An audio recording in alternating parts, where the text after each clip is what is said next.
Hi, I'm Carl from Imagination Station. History is being made today with the anticipated landing of NASA's Perseverance rover on Mars. To commemorate, we're looking back at a conversation we had with Ashlie Flegel, a NASA research engineer, about her career and the future of space exploration. Check it out. Hello, everybody. My name is Carl Nelson. I am the chief scientist at Imagination Station. And today, as part of our sort of ongoing series of talking to artists and scientists and engineers, we are talking with Ashlie Flegel, who is a deputy manager of the Small Core Gas Turbine Propulsion Sub-Project at NASA's Glenn Research Center. That is like an awesome title. Yeah. Hello, Ashlie. How are you doing? Hello. Good. How are you? I'm great. So can you just give us like a little like background? Where'd you go to school? What did you study before you eventually landed at NASA? Sure. So, a bit about my background. I've always had an interest in working at NASA, and I found some internships in high school and was able to intern at NASA Glenn for a couple of summers. And through that, having that experience, I was able to explore places to go for school when I graduated high school. And I went to the University of Toledo, go Rockets. Yep. Um, for a mechanical engineering degree. I graduated there in 2007 and started right away at NASA Glenn. And then a few years later, I did go back to school and I obtained my master's degree at Cleveland State University. Cool. So you've been at NASA for like what, over 10, 12, 13 years, something like that? 13, yeah, 13 years. Cool. So that your title there, Small Core Gas Turbine Propulsion. What does that mean? What do you do? Yeah, besides a mouthful, yeah. So, at NASA Glenn, I work in the aeronautics project office, and there's a lot of different research that goes on in the realm of aeronautics. That first day in NASA, don't forget it. And in there, one of the pieces that we work on, and I've spent most of my career working in, is with um, turbo machinery, with engines. And the project that I'm working on, small core gas turbine engines, we're actually trying to take current engine technology and shrink it down to a smaller engine. And that has a lot of challenges to it. And so we have a whole team of researchers that are looking at the different components of the engine, trying to figure out how can we make it lighter, um, how can we make it more fuel efficient. We got to look at emissions and noise, and how, when you're shrinking things down, how do you make it more robust, and more a reliable engine as well. And then also there's a safety component to it, and I have some background in that, which we'll probably explore a little later on. But then you have to look at the safety aspect to icing. And so we have a whole arm that does icing research inside these engines as well. Okay. Cool. So can you like maybe take us back to the beginning of like, first off, what the heck is a turbo engine? I think people, have Yeah. heard that term before, but how is like a turbo engine different than any other kind of engine? Yeah, so there's different types of aircraft engine, and what we've been specializing in the area at NASA Glenn, we've been working in is turbofan jet engine. So that's typically the engine you're going to see if you've ever flown on an airplane, uh, kind of your mid-size aircraft, your GEs. Pratt and Whitney engines. And then there's also smaller engines you'll see at the airport too. And a lot of times those are turboprop engines, which we've done a little research in, but we kind of focus on that larger, I'll call it subsonic transport, which is still a mouthful, but it's just saying that it's your typical mid-range commercial airliner engine. Okay, so if I were to attempt to explain how a turbo engine works to my 6-year-old, Sure. how do I do that? Give me a good tip that I can use. Y- Yeah, so a way to think of an engine, it's highly complex engine, But the way I like to explain it, think of it as a very complex balloon. So, balloon, you blow it up, you let it go. What happens? That balloon just goes everywhere. But that's propulsion. You're creating propulsion. So, a jet engine, it's creating a controlled propulsion in a lot of it, which is why it's very complex. So, you have the very front part of the engine, you have a fan, which is drawing all the air in. Some of that part of the fan is actually what's creating the thrust to move the plane forward. But then some of that air goes into the core, and that's where we really specialize at NASA is trying to do research in that core section.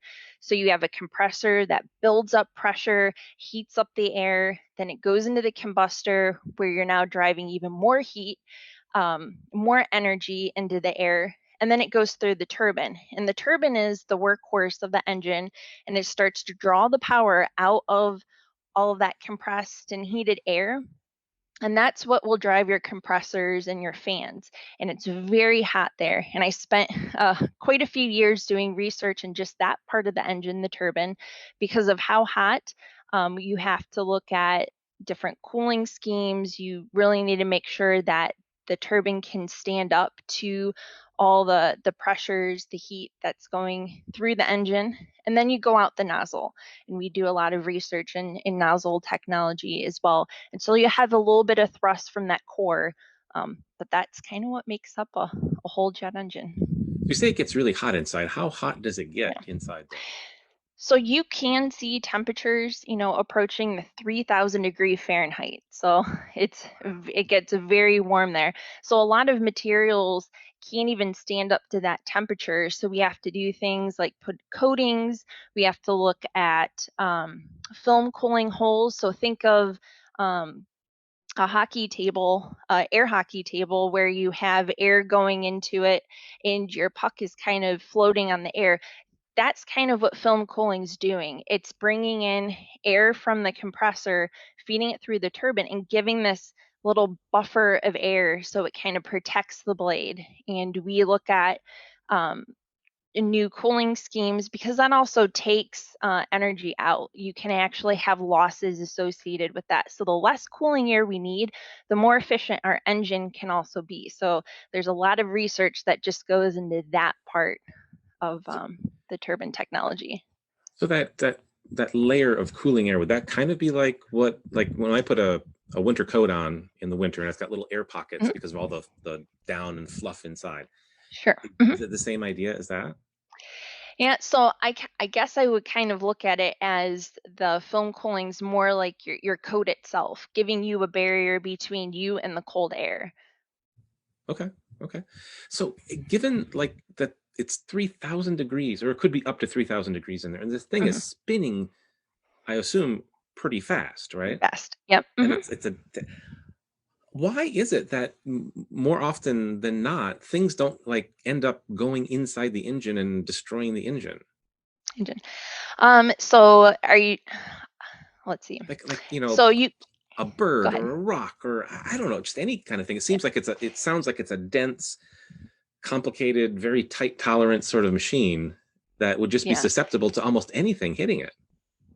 So most definitely, and that's where certification comes in. There's a whole realm of certification that engine companies have to go through to protect against what you're describing as FOD, foreign object damage. And so there's actually people out there, engineers out there that, and not necessarily at NASA, with the engine companies, that their job is to force into these engines these foreign objects such as frozen chickens and ducks and whatnot. And there's actually certification standards where an engine has to be able to self-contain itself, and be able to withstand that type of damage. And definitely there's a lot of design considerations that go into what happens if it does ingest rock, sand. Sand's a big thing too. You hear of volcanic activity that actually can go all the way into the turbine and start plugging up the the turbine holes. And so what happens there? How do you protect against those kind of anomalies that can happen? And one thing that you might not think of, but ice can be a damage engines too. Inside, I've been talking about how warm an engine is. Well, at the front of the engine, sometimes in some regions, you can actually have ice, and that can let go and cause damage too. So there's a lot of work that goes into just trying to understand what things are out there that could cause issues to an engine, and how do you design against it or protect against it. For example, you have a rock, or even a drone. Drones are issues of planes ingesting drones. What happens, you know, you can't protect against all damage. So when a damage does occur, how can the engine contain it and be able to land safely? And so that's another consideration as well. Interesting. I bet there's, and you talk Yeah. about certifications, what's the turkey or chicken certification language that they use when those test Yeah. engineers are trying that? That's going to be interesting Yeah. dialogue. Yep. So it looks like Nick has a question for you about what sort of major or minor would you recommend to get a job like yours? Yeah, and every day I'm always learning at NASA somebody new with a different degree than I wouldn't have thought of. So, as I mentioned at the beginning, my degree is a mechanical, both my bachelor's and master's. It's in mechanical engineering, although I've been an aerospace research engineer. So, I've had a broad enough degree where I've been able to kind of work in different areas. I know folks that have the aerospace degree, electrical. Uh, there's been biomedical, physicist. So it really is all over the place if you want, kind of that researchy job that I'm talking about. But don't limit yourself to just the research aspect. I was actually a test engineer. I started off as a test engineer. And that's, your typical mechanical, electrical, computer science. Don't want to forget them as well.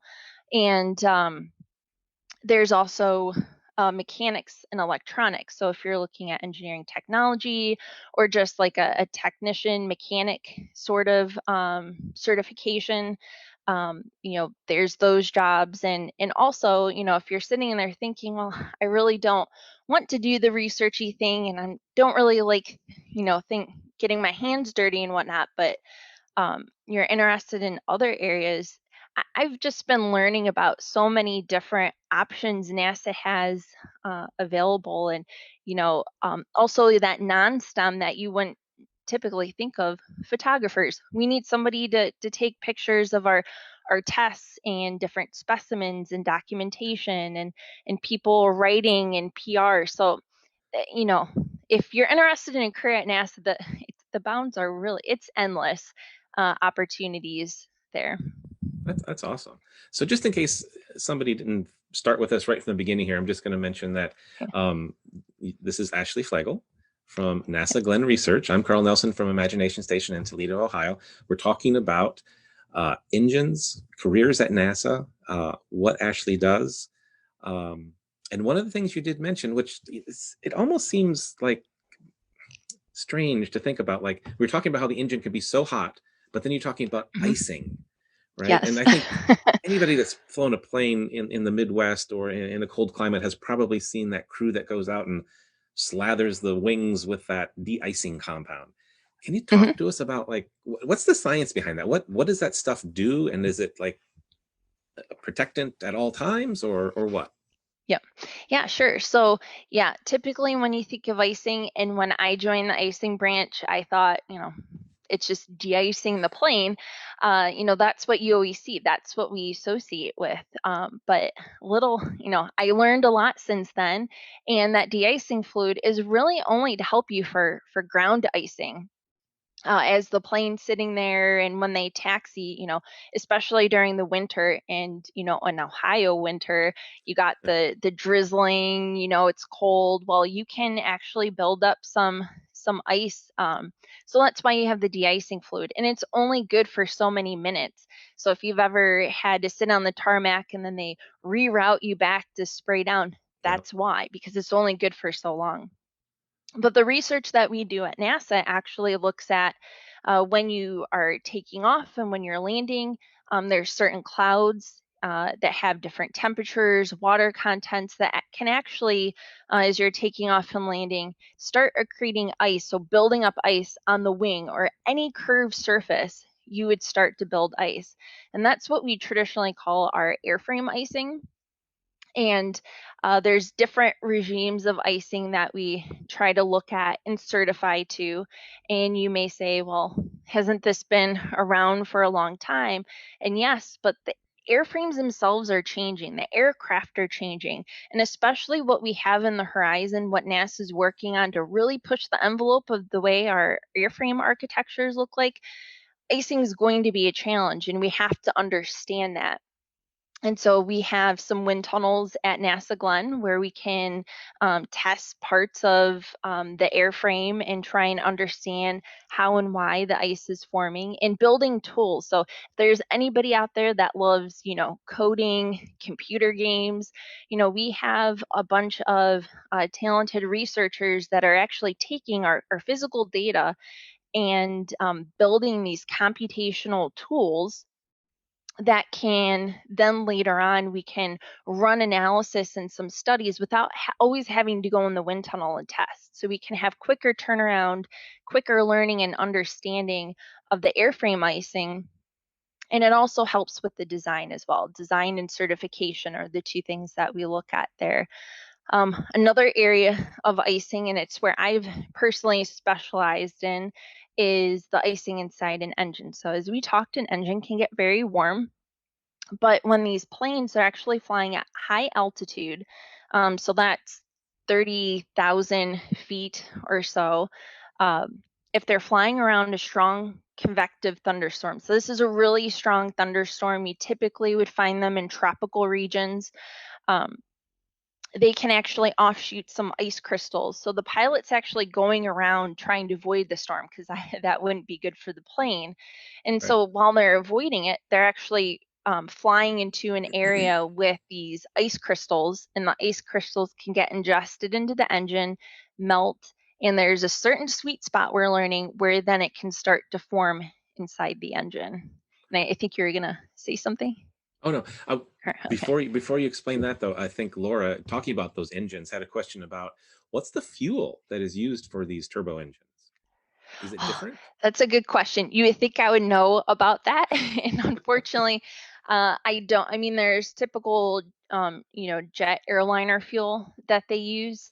There has been research in the past at NASA looking at alternative fuels and more green fuels and that sort of thing. But that is the extent I know about fuels, Okay, that's fair. unfortunately. That's okay. So you're talking about testing at NASA Glenn in like a big wind Mhm. tunnel. Uh, Can you describe to us what that looks like? I mean, is it the size of a house? Is it a stadium? Like what does that look like? Yep. So NASA Glenn has several different wind tunnel facilities. So, and we actually, other than the icing research tunnel, our other wind tunnels are named by their size. So we actually have a 9 foot by 15 foot wind tunnel, and so that's the dimension of where the test section's at. So we have 9 by 15, 8 foot by 6 foot, and a 10 by 10 foot wind tunnel. The icing wind tunnel, and again, you would think I would know these right off the top of my head. I do not. And I'm trying to think what the dimensions, but I can stand up and the top of the wind tunnel is like just right above my head. So I would say probably like in that 6 foot range, 6, 7 foot range, is how tall the test section is. And so you say the We test also, section, does that mean that mhm, I'm trying to imagine the test section is like this little thing here, you put the yeah, engine, but then is the building yeah. like ginormous on either end to like Oh suck yeah. and exhaust the air? Yeah, yeah. So they're very large buildings, and I would certainly recommend for those watching. We actually have virtual like 360-degree tours of some of these facilities, and the icing research tunnel is one of them. So you can actually go in, you can see how big things are, you can see how it's all configured. So it's a really cool thing to check out. You can find it on NASA Glen's website. And I think if you even Google like NASA Glen 360 tours, there's a whole website that shows all Cool. the different facilities you can see at Glen. Um, and you Cool. mentioned the engine, and so that's a slightly different facility. It's called a Propulsion Systems Laboratory. And what's really unique and cool about this facility is we can take a full scale engine, and typically your smaller engines, otherwise we would use what we call a driven rig or a core. So when I was talking about the engine, you've got the fan, and then you've got like the smaller core complex part. Our facility can test just that core section and can take the fan and other components away. So it makes it a little smaller. And I lost my computer. There we go. And so we can take this engine, put it into this facility, and essentially what we're doing is we have an air supply system that will made up right and connect right to the engine. So the engine's getting all the air in, and then it exhausts out into this piping system. And so we call this a direct connect facility. And we have this big top that will close over it. And reason why we do that is because we can actually pull down exhaust in that engine area, and um, it creates altitude. So the engine thinks it's flying and thinks it's going, this facility can go from, a sea level. The lowest we can get down to is 5,000 feet, all the way up to 60,000 feet So is it in like creating altitude. like a little vacuum chamber around? Yes. Yeah. So it creates that vacuum chamber. So then it gives the engine this sense that it's flying, it's at altitude. And so therefore we can replicate the flight environment, we can replicate the cloud environment. And especially with this icing capability we have in that facility, it's the only one right now in the world that can actually test at altitude these ice crystal icing environments, which makes it really cool when you start testing in there to be able to do that work. Cool. So again, Ashlie Flegel from NASA Glenn Yeah. Research Center. We're talking about turbo engines, icing, testing things at NASA Glenn Research.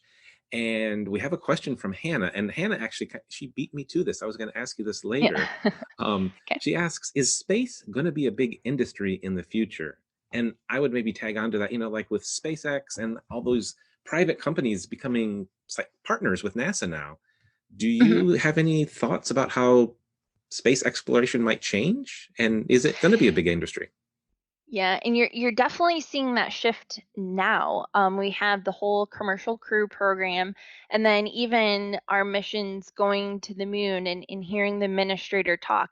You can see that we're really trying to leverage the commercial, space to partner and to get us to the moon and Mars and beyond. So I really, we're just kind of opening the door now. We've had the success of the SpaceX Crew Dragon Demo 2 mission.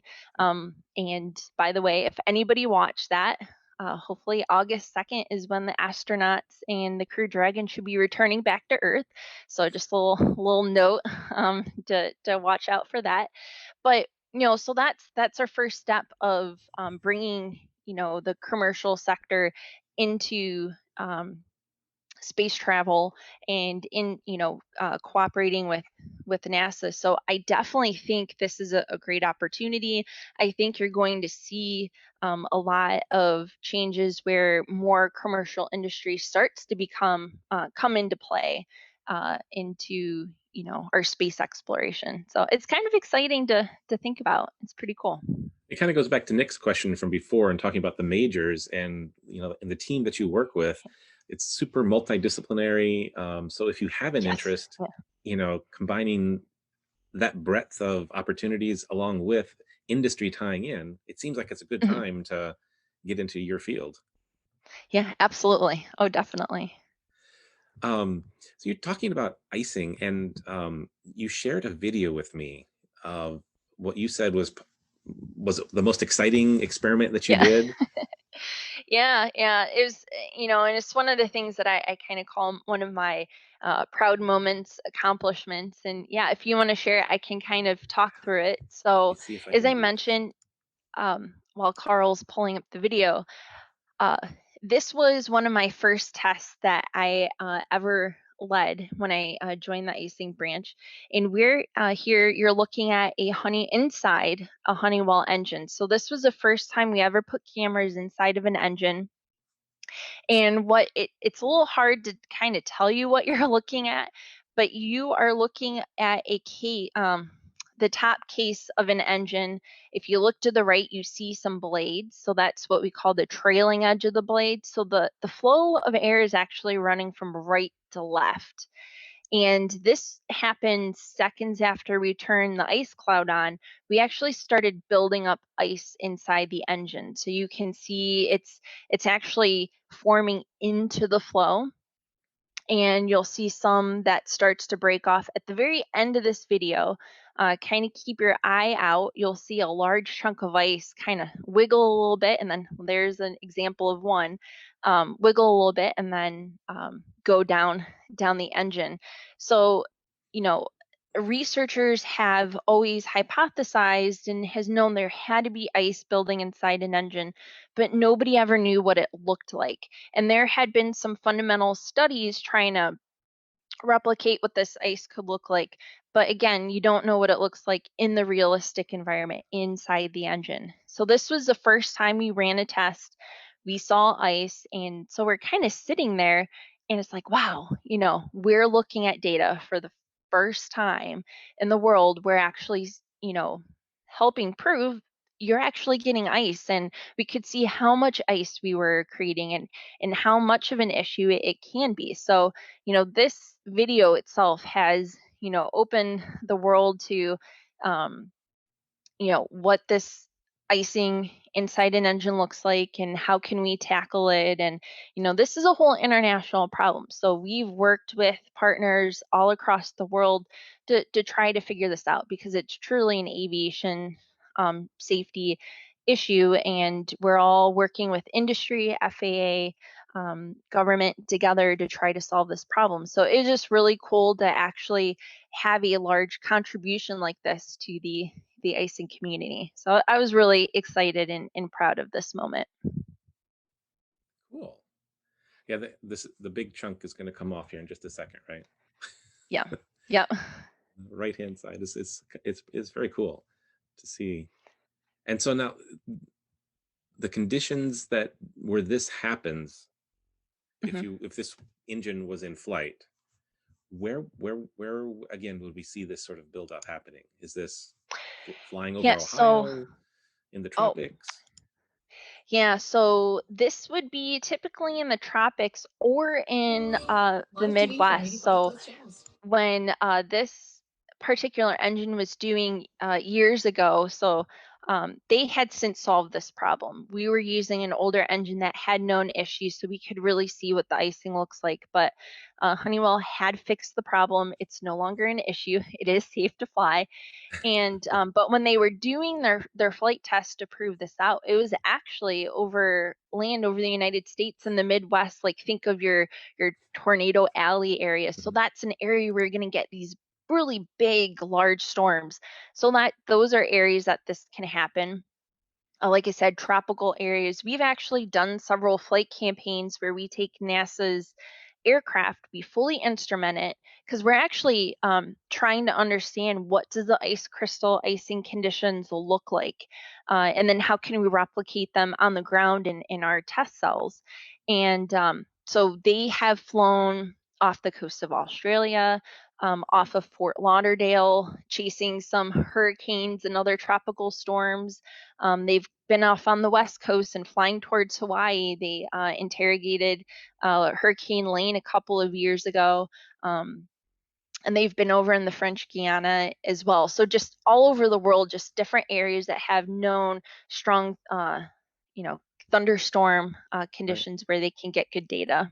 Question from Laura out there talking about the engines. Okay. She says they are certainly noisy, but what do they sound like? Oh, that's an interesting. Yeah, how would I don't even know how to characterize that that sound. I mean, engines definitely are noisy, and a lot of times, we've been doing research in the different areas of noise. So the airframe um, actually will create a lot of noise that you hear. Even the landing gear, you can get noise coming off of the landing gear. And then moving inside the engine, you've got fan noise, you've got combustor noise. So all of this together just makes one big, n- excuse me, noisy machine. Um, sorry. Okay.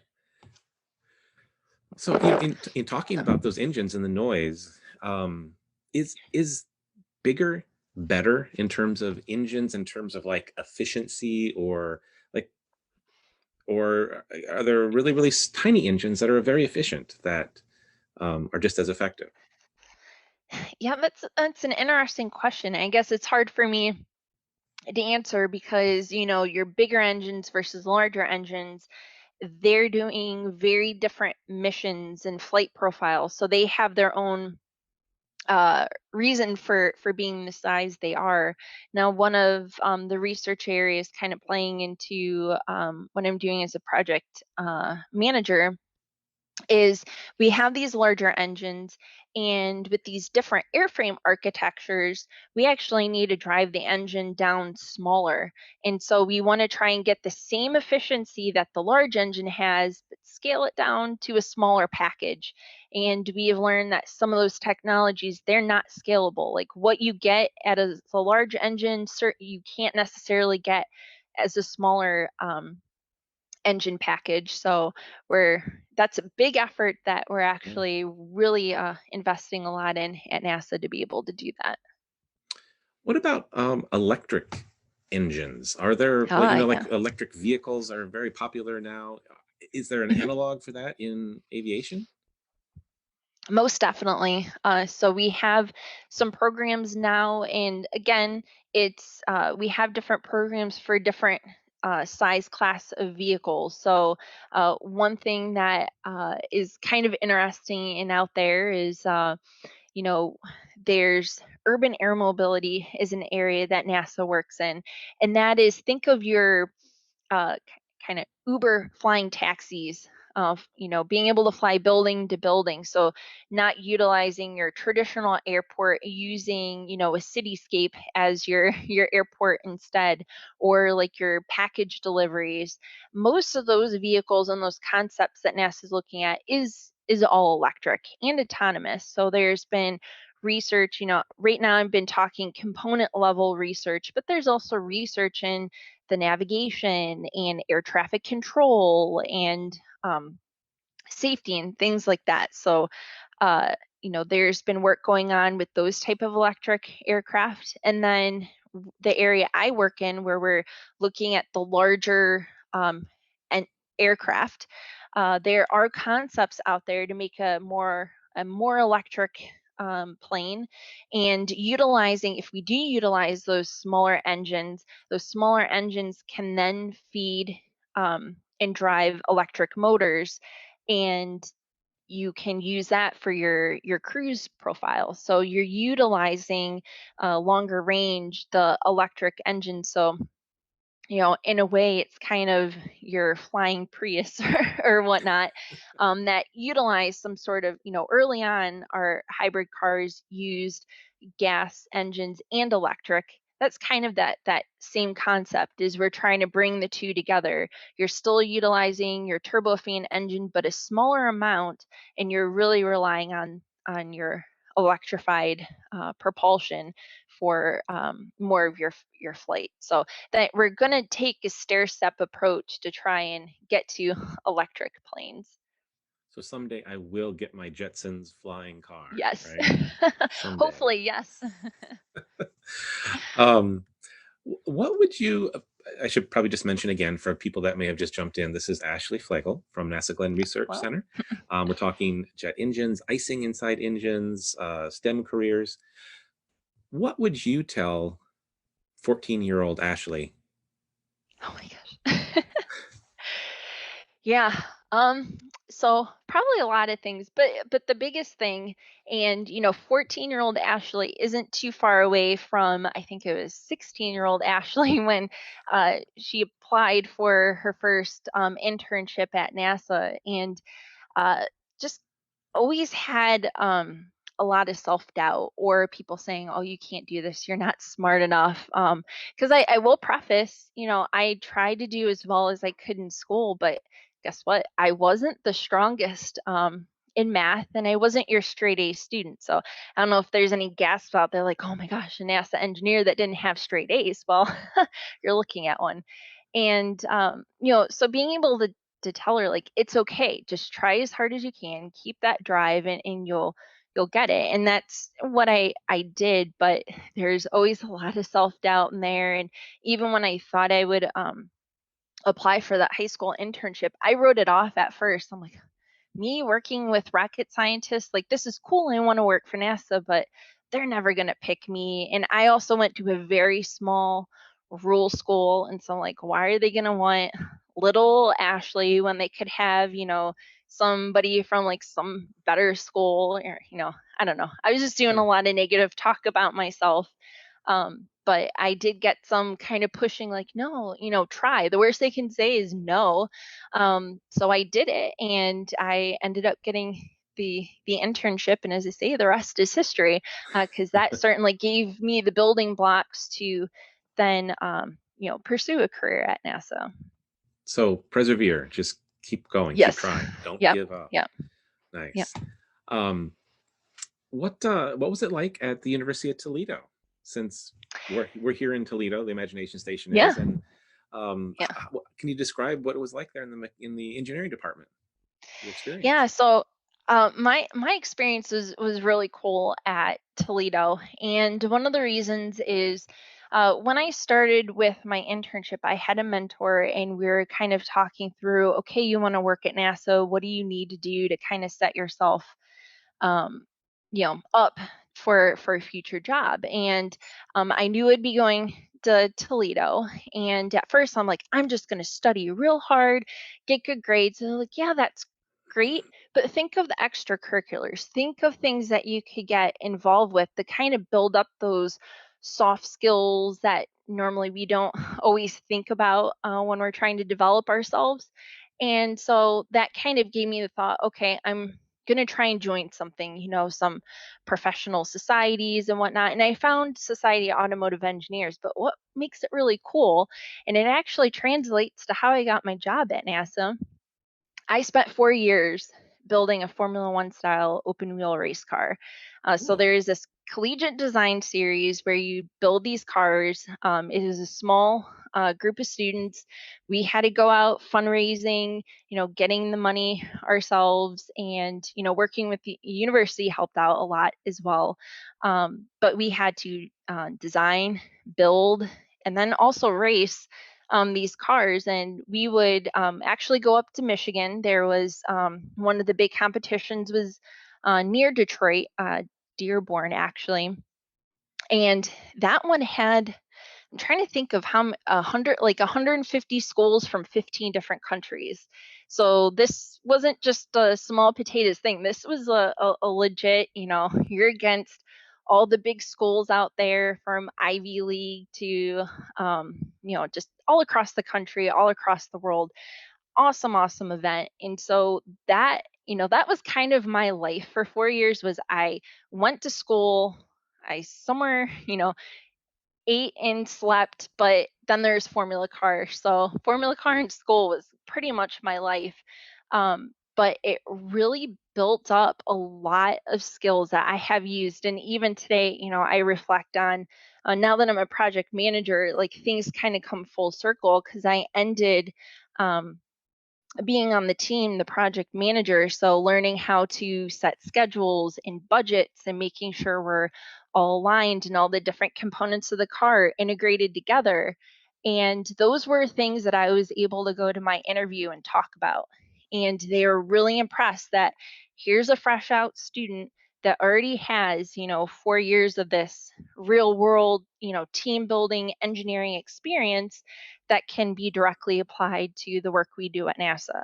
Although it's aerospace or space, you still have to have those fundamental things of how are we going to work as a team? How are we going to, we have these really hard missions. How are we going to integrate everything together and stay on budget and stay, on schedule? And I already had some practice in learning with that. And so that's um, one of the biggest things that I did at Toledo and really helped me with my career at NASA. So I always love throwing that in because, like, how does cars translate to a career at NASA? So Right. be open when you think of, well, what can I do today to help me in the future? It doesn't necessarily have to completely translate. Like, cars doesn't necessarily translate to the space agency, but the skills that you're going to learn in between will translate and you can carry that with you. Oh, that's awesome. That's a great example, and I think Yeah. you kind of answered Nick's question, I think. But Oh. in case you didn't see it there, he's asking. You mentioned before that there are a lot of different majors that NASA looks at. Would you recommend the Mhm. double major, which I believe you have, right, Ashley? No, so I don't have a double major, but yeah, so, hmm, yeah, if I don't think you need to have that double major, but things that definitely help and is something that Toledo offered, I just didn't take advantage of. But they actually offered where you could double major, your engineering with business. And that would have been real helpful, just because today I do try to take a lot of classes and constantly develop myself. And there's been times like, oh man, it would be nice if I could go back and get an MBA just to get that business perspective.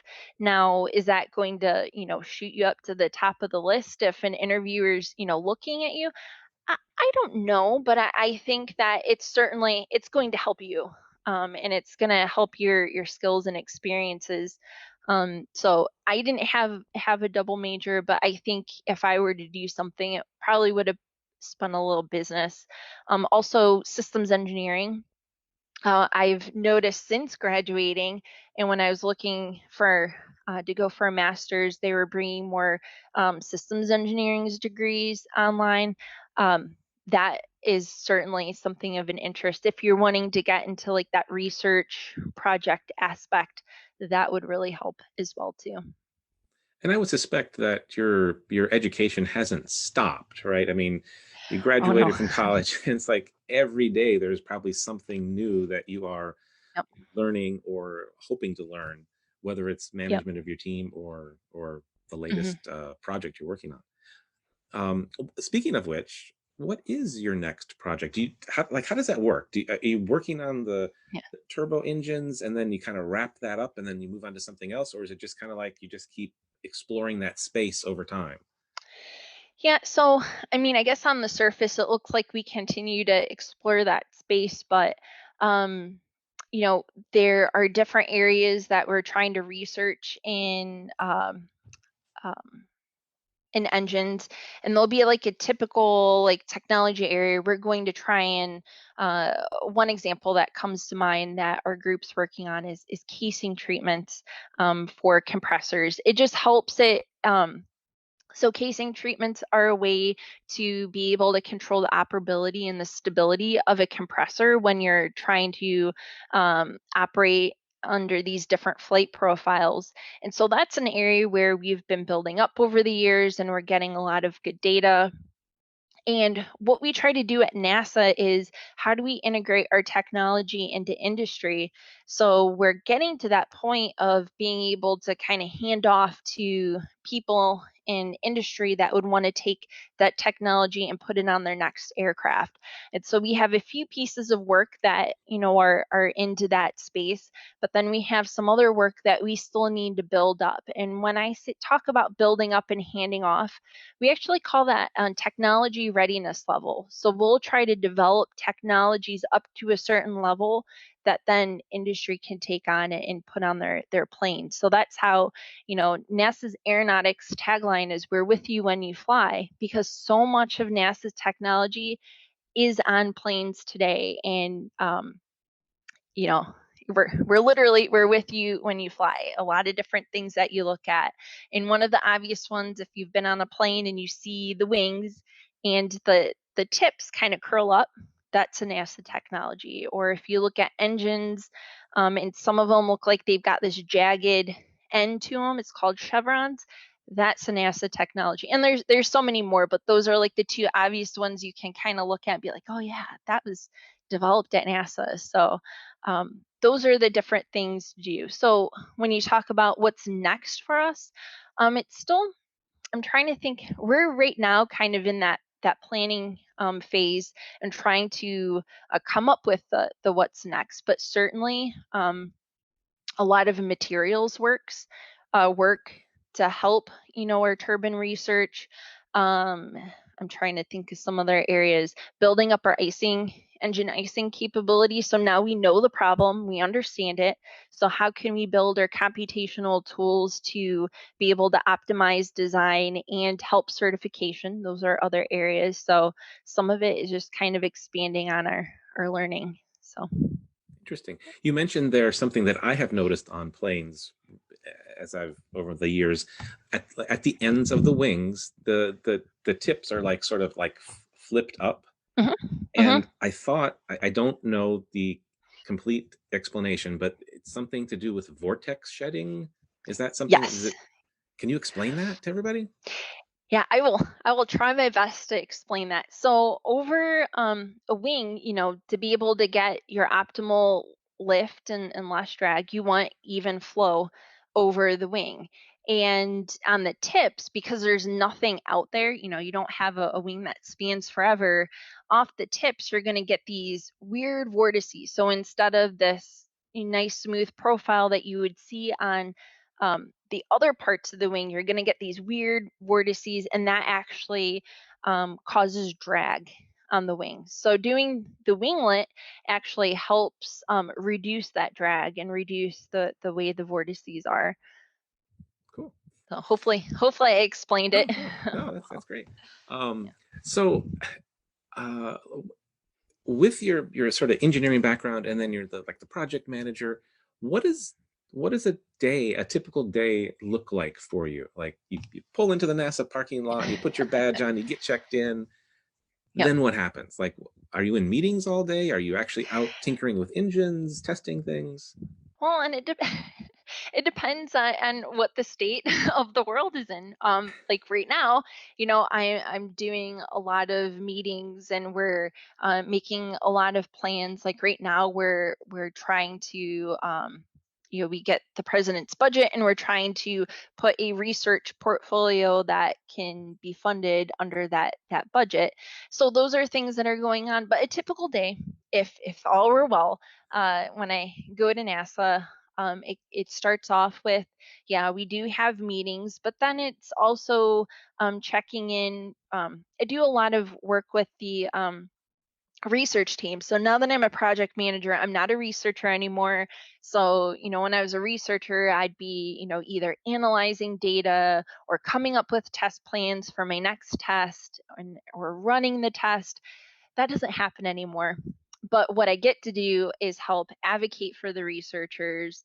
I get to help them, with their planning of how does their work tie in with the bigger picture. And so I will meet with the researchers. We'll look at, how is their project going? Do they need any help? Are there any concerns? And then I get to see, them perform their tests and be able to report on it and whatnot. So it's different. I've only been a project manager for 6 months, so I'm still learning the ropes there.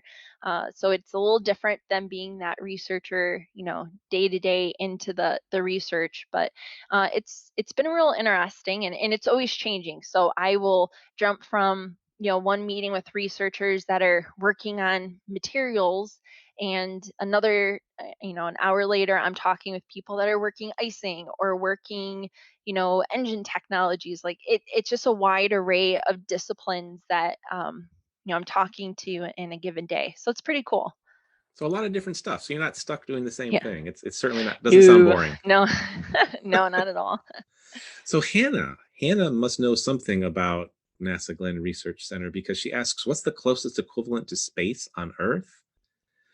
Do you guys have some large test facilities that or vacuum chambers or anything like that? Mm, yeah, great question. I wasn't sure where she was going with that, but yeah, when you talk about that, when we are doing different testing, yeah, at NASA Glenn, we have some pretty cool facilities, and across the agency, there's also other facilities to try to simulate certain aspects of space.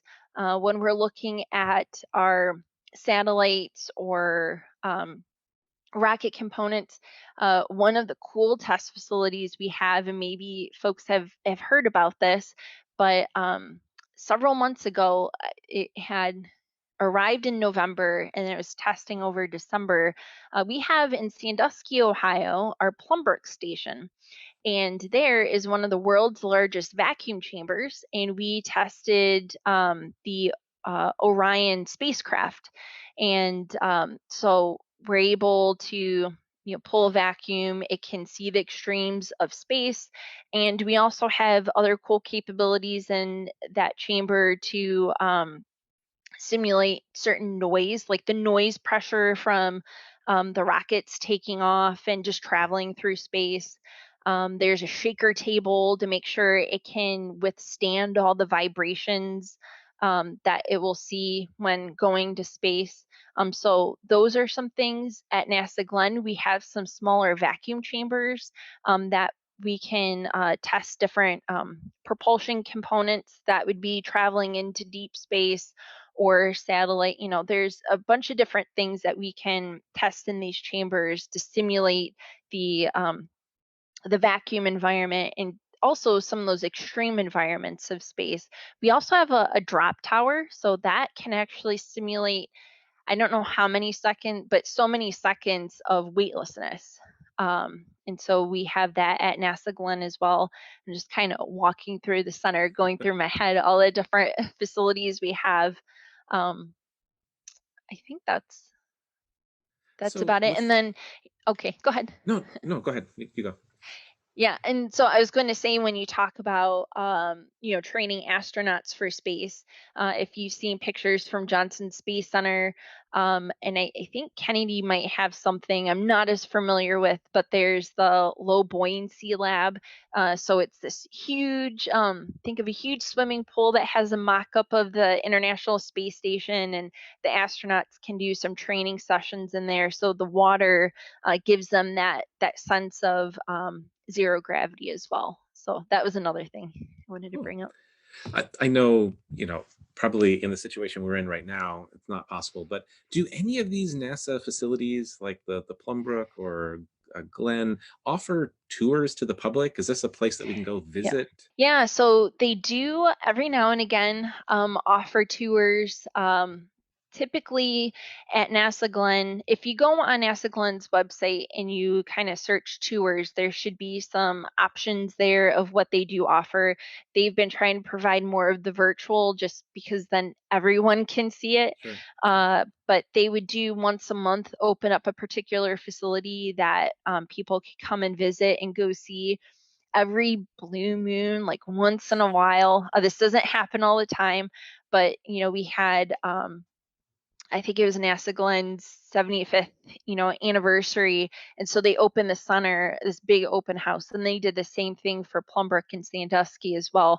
So those happen once every so many years. Sure. So definitely, I would recommend checking out the website, seeing, when things open up again, seeing when they would start holding their monthly tours, and definitely check out the virtual tours as well. So we're approaching an hour, and so we'll Okay. probably wrap up in a few seconds here. I want to give anybody out there that had a question that didn't get a chance to ask it, type it in, And Yeah. while people are scrambling to think of questions for Ashlie, Yeah. can you tell us about, like, it's an exciting time for space exploration coming up in this month, right? There are all Yes. sorts of things being launched towards Mars from the United Arab Emirates, from China, from the US. Can you talk about Mhm. what's happening? Sure. So, I can talk from the NASA perspective. July, should happen around July 30th. We're going to have the next Mars rover, Perseverance, will be taking off. So I definitely recommend trying to check out that flight. And, they should have live broadcasts online for that. I had mentioned August 2nd. Astronauts Doug Hurley and Bob Behnken should be coming back from their exploratory SpaceX flight. So that's kind of exciting. And then if you want to wait just a little longer, October of 2021, we should be finally launching the James Webb Space Telescope. So Oh, this is actually going to be the replacement to the Hubble. They've been working on it for a long time. I actually got a chance to catch a glimpse of it when I was at Goddard a few years ago. So that's really cool. That should be finally launching next year. And yeah, so those are sort of some of the cool things that we have on the docket from space side. From the aeronautics side, I don't know if people are aware, but we actually have a couple of NASA X planes, X being experimental aircraft that within the next couple of years they're going to be doing their own test flights. So we have the X-57, which is NASA's first all-electric airplane. They're going to have a different series of test flights. I'm not sure when the first one's going to be, but I would start looking at it within the next several months. If you go on to NASA's website and go under aeronautics, they have some stories about that. And then the X-59, which is a low boom flight demonstrator. So it's kind of like bringing the Concorde back, except over land. So NASA's been working on supersonic technology where we can actually fly supersonically over land. So imagine being able to fly from New York to LA in 2.5 hours compared to 5. And so they're going to be doing some flight tests, hopefully in the spring of 2022 off the Texas coast near Galveston. They're going to be running some flights and doing noise assessments to see if they can actually have a quiet sonic boom that would be acceptable to do over land. So those are some cool things that NASA has coming up within the next couple years. that sounds exciting, especially the Yeah. quick flight. Although Yes. the sonic boom issue is probably a big concern there, right? Yep. Hmm. Cool.